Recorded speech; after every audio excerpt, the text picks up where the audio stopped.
Omnibus, noun. From Latin, dative plural of omnis, for all. A heavy public vehicle, usually four-wheeled, designed to carry a comparatively large number of passengers. A bus.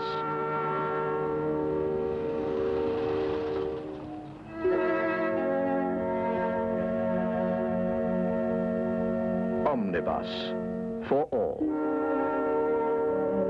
For all kinds of people, providing all kinds of services for all sorts of purposes, and serving all of the country we live in.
Leave on time. Out on the open road, you get along fine. No worries about schedule here. You can even pick up and set down where the passengers want.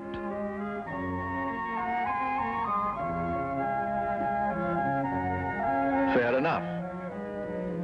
But sooner or later, wherever it starts, wherever it goes, a bus service has to come into a town. And that's where trouble begins.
If things go on the way they are, one day everything will come to a stop everywhere.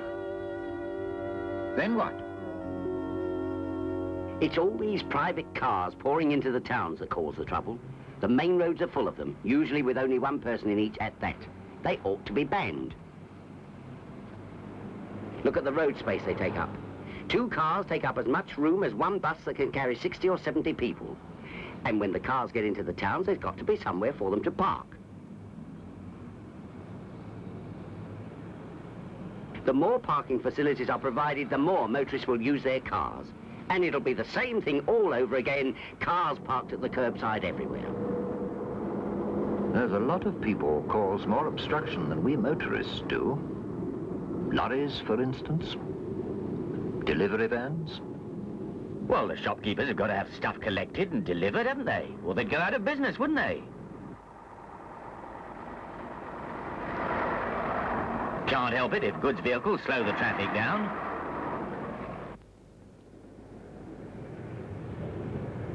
It's always starting and stopping at traffic lights. Slows everybody down. Makes a traffic bunch. Then what happens? Before you know it, your junctions are jammed solid.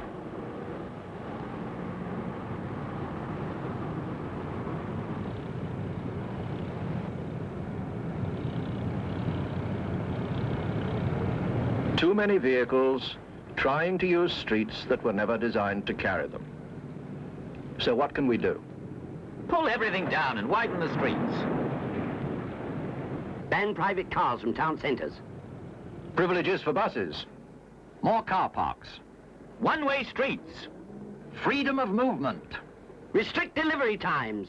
Restrict!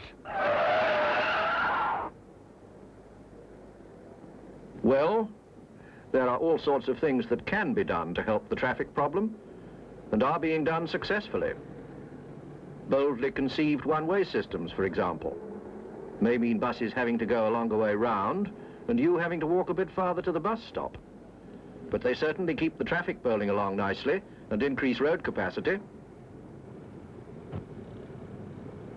Commercial vehicles over 3 tons must use the ring road. That's good. And they fine them a £5 if they don't.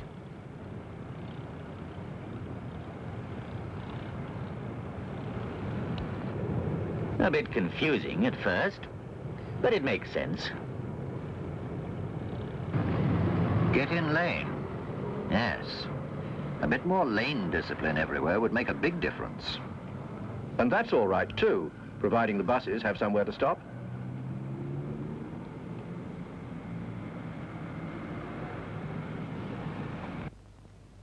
And then you've got experiments like the police control by closed-circuit television in Durham. A tangled town if ever there was one.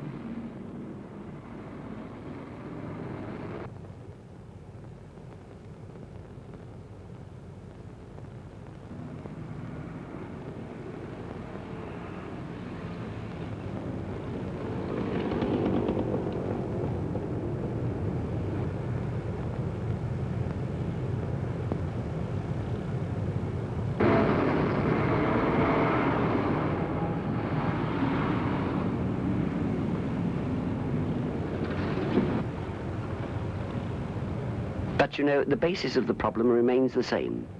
How to provide a fair share of the roads for all the people who have to use them. To meet emergencies. To get your letters to the post. To collect the rubbish.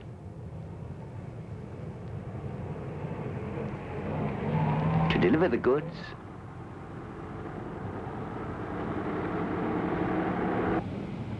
And to carry people. In other words, to carry people and the things they need for everyday living. People who, for all sorts of reasons, want to go from where they are to somewhere else. Who need transport. Who need to convey goods too. It's for them, for us, that the town centres and the roads and the services of the future are being planned. Of course, it's easy enough when you're building from scratch, from the ground up. Segregation, that's the byword. Segregation of people on foot from vehicles. Well, there you have your central shopping precinct. Plenty of traffic-free room to move about and meet and gossip and leave the baby in safety while you shop.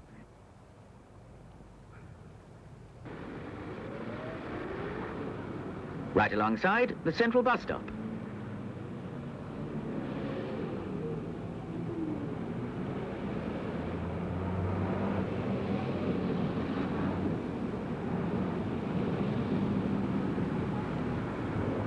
Buses bringing people in from their homes nearby, or even from places farther afield, right to where they want to be, within easy reach of shops and business centre.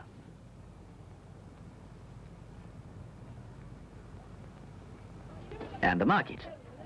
There are still plenty of people who like to buy and sell in a traditional street market, even in a new town like Basildon. So we've given them one.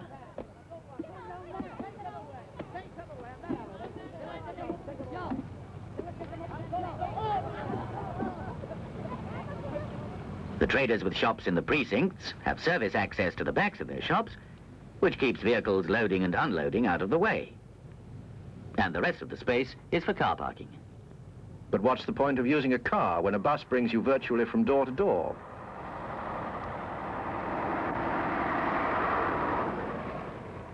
It's all very nice. But what do you do in an old town that doesn't lend itself to that sort of thing? Like where I live. A town centred round a cathedral. And you can't pull that down for replanning.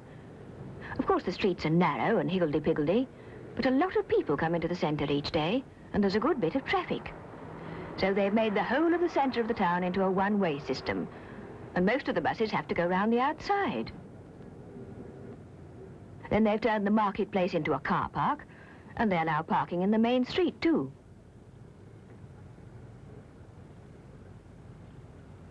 Of course, the bus station has to be outside the one-way part, and it's quite a long walk to the shops or for the kids to get to school.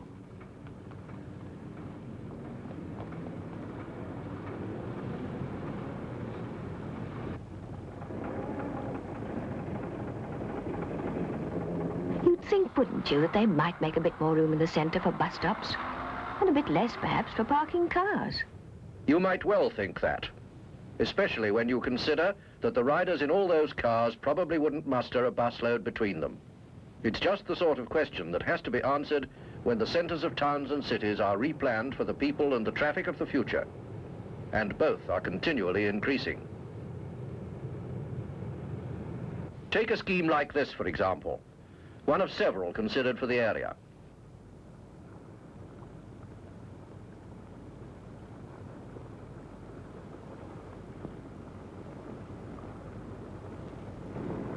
At present, the area is a clutter of ancient shops and dwellings and offices.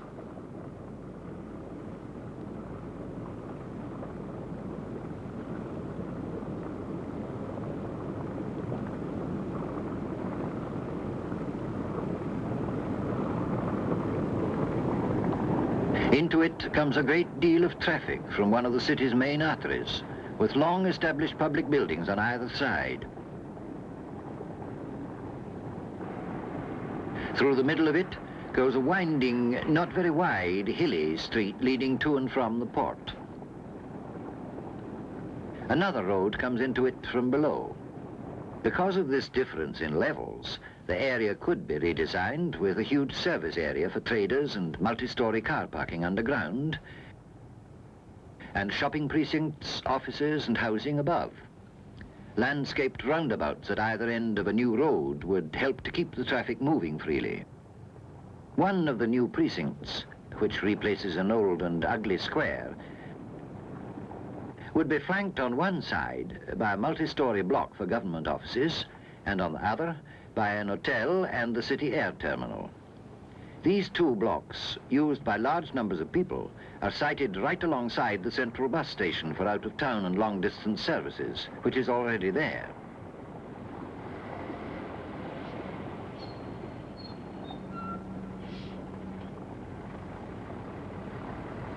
With private cars and traders' vehicles underground, the new road would be virtually free for through traffic and the corporation's bus services, providing direct access to the shopping precincts and offices and the housing, entertainment centres and other amenities which the development would contain. Planning which has these ideas about the handling of road transport is the kind of planning we like to see. The bus operator's philosophy is that it's his job to get people from where they are as near as possible to where they want to be at the time they want to go. To do this, he not only has to work out the best and most useful routes and get permission to use them, he is faced with the problem of peak demand, followed by periods when buses run pretty well empty. He has to subsidize unprofitable services to isolated places by the revenue from the profitable ones. He sometimes has to provide services where others no longer exist because they have proved to be uneconomic. Otherwise, parts of the country may be left completely cut off.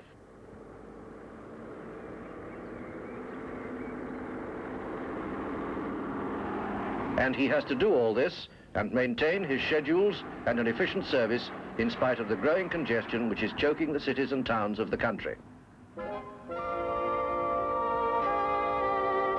Congestion can be overcome. It has to be overcome. Without destroying the beauty of historic towns and cities, replanning, improved roads, new bridges can all contribute. When it can be properly operated, the bus is our best user of road space per passenger carried. There can be no doubt that it has a leading part to play in setting free the flow of traffic on our roads.